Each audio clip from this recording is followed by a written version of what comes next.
BJP प्रदेश अध्यक्ष मदन राठौर दिल्ली दौरे पर हैं। मदन राठौर सदस्यता अभियान की समीक्षा बैठक के साथ ही पार्टी के वरिष्ठ नेताओं से मुलाकात करेंगे और इस दौरान हमारे दिल्ली संवाददाता राजीव तिवारी ने मदन राठौर से की खास बातचीत। लगातार तत्परता से जुटे हुए हैं, दिल्ली पहुंचे हुए हैं। क्या कुछ खास रहेगा इस दौरे में, चलिए जानते हैं।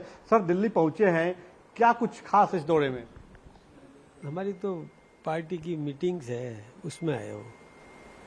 सर, प्रदेश में सदस्यता अभियान चल रहा है, सारी जिम्मेदारी आपके ऊपर है, संगठन को मजबूत करना, अधिक से अधिक सदस्य जुड़े, क्या कुछ टारगेट लेके चल रहे हैं आप? सारी जवाबदारी मेरे पे नहीं है, हम सब कार्यकर्ताओं पर है और सभी कार्यकर्ता मिलकर के सदस्यता अभियान को पूरा करेंगे।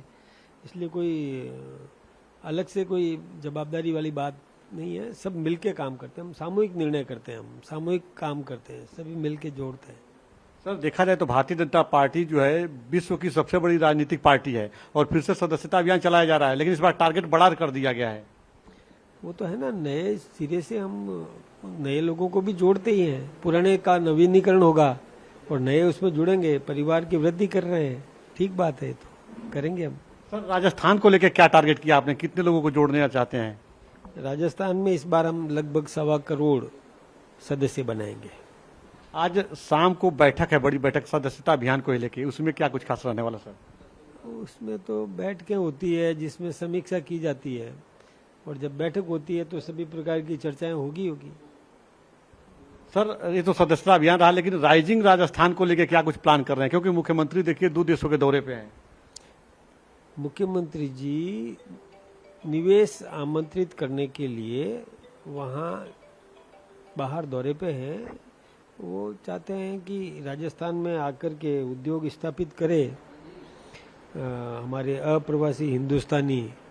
तो हम उनको ज़मीन देंगे, हम उनको पानी देंगे, बिजली देंगे, सारी सुविधाएं देंगे। यहाँ पर कच्चा माल प्रचुर मात्रा में उपलब्ध है, स्किल्ड अनस्किल्ड लेबर यहाँ पर उपलब्ध है। तो फिर निवेशक यहाँ आए, हम उनको ऐसा स्वच्छंद वातावरण देंगे कि यहाँ आकर के अपना उद्योग स्थापित करें, हम सहयोग करेंगे और हमारे राजस्थान की प्रॉस्पेरिटी बढ़ेगी। हम सब इसके लिए उत्साहित हैं, काम कर रहे हैं, तो इसलिए मुख्यमंत्री जी सफल होकर आएंगे, निवेश लाएंगे यहाँ पर। सर, देखा जाए तो अंतर्राष्ट्रीय निवेश को लेकर आप लोग लगातार जोर दे रहे हैं, तो राजस्थान में किन किन क्षेत्रों में स्कोप दिख रहा है? खास करके फूड प्रोसेसिंग, एजुकेशन, तमाम चीजें हैं, लेकिन तो आपके हिसाब से क्या कुछ है जिसमें ज्यादा स्कोप दिख रहा है? देखिए, राजस्थान में कच्चा माल पर्याप्त मात्रा में है। अब अरावली की पर्वत श्रेणियों में हमारे यहाँ पर कई मिनरल्स हैं। दुनिया में कई मिनरल्स जो बाकी स्थानों पर नहीं है, उससे अच्छा एक उत्कृष्ट श्रेणी का मिनरल भी हमारे यहाँ पर है। तो यहाँ आकर के ऐसा उद्योग भी लगाएं जैसा वो चाहे। इसके हमारे यहाँ पर देखिए, मसाला उद्योग भी लग सकता है, हमारे यहाँ पर कॉटन बेस्ड इंडस्ट्री भी लग सकती है, हमारे यहाँ पर सोलर पैनल्स निर्माण करे ऐसे उद्योग भी लग सकते हैं। यहाँ तक कि मैं तो फिल्म सिटी भी बनवा रहा हूँ कई स्थानों पर। तो सभी अच्छा, पर्यटन बहुत बड़ी एक मतलब यहाँ आकर्षण का केंद्र है, तो वो क्षेत्र भी हमारे यहाँ बहुत है। हमारा जैसलमेर है जहाँ डेजर्ट, वो भी एक पर्यटन क्षेत्र है। ऐसा ही हमारे अरावली की पर्वत श्रेणियों में बहुत रमणीक ऐसे ऐसे क्षेत्र हैं, स्थान है, वहाँ वो आए, आनंद आएगा। Come in India, make in India के आधार पर हम चाहेंगे कि वो यहाँ आकर के उद्योग लगाए, हम मदद करेंगे उनकी। मतलब जो तमाम जो कहा जा सकता है औद्योगिक नियम है जिसमें लोग उलझ जाते हैं, नहीं आते हैं, तो जो औद्योगिक घराने हैं उनको आप लोग किस तरह से भरोसा दिला रहे हैं?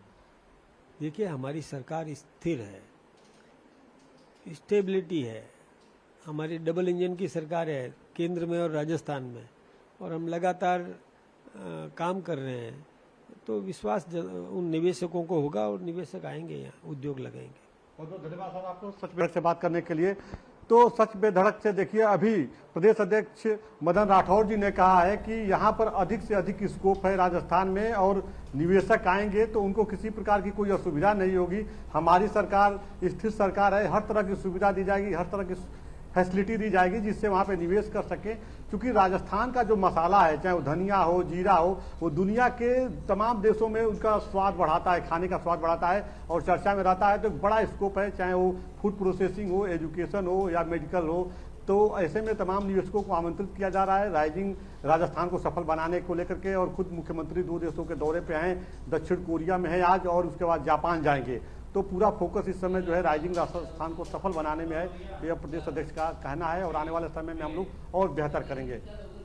कैमरा पर्सन योगेंद्र के साथ राजीव तिवारी, सच में धड़क, दिल्ली। और कांग्रेस विधायक रफीक खान के साथ मारपीट का मामला सामने आया है। बीजेपी प्रदेश अध्यक्ष मदन राठौड़ ने रफीक खान की निंदा की है। एक शौर्य चक्र विजेता जवान को रफीक खान ने पीटा। शौर्य चक्र विजेता को अपने लोगों से पिटवाया, ये बहुत निंदनीय है। कांग्रेस के कल्चर में सेना का सम्मान करना ही नहीं है, ये प्रदेश अध्यक्ष मदन राठौड़ की ओर से कहा गया। शौर्य चक्र विजेता सैनिक झुंझुनू का वो एक जनप्रतिनिधि रफीक खान जो एमएलए है, उनके पास में कोई समस्या लेकर के गया तो इतने उत्तेजित हो गए वो और उस सैनिक की पिटाई कर दी और पिटाई करवा दी और साथियों से पिटाई करवा दी, मुकदमा दर्ज करवा दिया उसके खिलाफ में।